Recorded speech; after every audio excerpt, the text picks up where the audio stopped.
বন্ধুরা, আজকে আমি মূলো ঘন্ট রান্না করব। তো প্রথমে আমি মূলো ভালো করে ধুয়ে কেটে নিয়েছি। এবার আমি তেল গরম করে নেব। ফোড়নে দিয়ে দেব তেজপাতা, শুকনো লঙ্কা আর পাঁচফোড়ন। ফোড়নটা ভালো করে ভেজে নেব।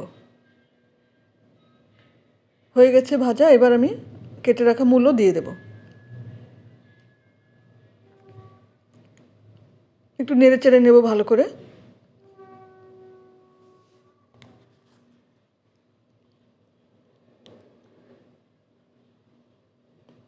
এবার দিয়ে দেব পরিমাণ মতো নুন আর হলুদ গুঁড়ো।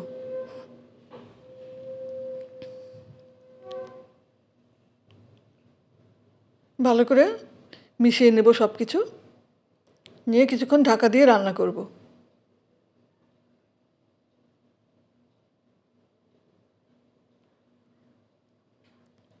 এবার দিয়ে দিব একটু জিরে গুঁড়ো আর 1 চামচ মতন আদা বাটা।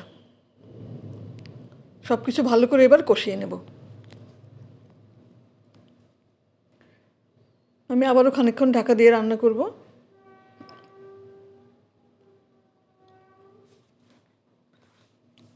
এবার দিয়ে দিলাম কয়েকটা চেরা কাঁচা লঙ্কা আর অল্প একটু জল দেব। এবার আরও খানিকক্ষণ আমি ঢাকা দিয়ে রান্না করব, যাতে মূলোটা খুব ভালো করে সেদ্ধ হয়ে যায়। সেদ্ধ হয়ে গেছে প্রায় মূলো। এবার আমি কিছুটা চিনি দিয়ে দেব। মূলো ঘন্ট একটু হালকা মিষ্টি মিষ্টি হলে ভালো লাগে। এবার খুব ভালো করে ভেজে নিতে হবে।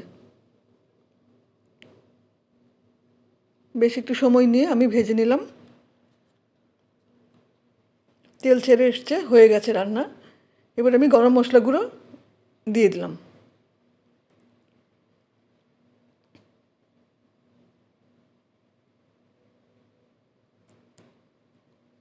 হয়ে গেছে। আমি গ্যাস বন্ধ করে খানিকক্ষণ ঢাকা দিয়ে রেখে দেব।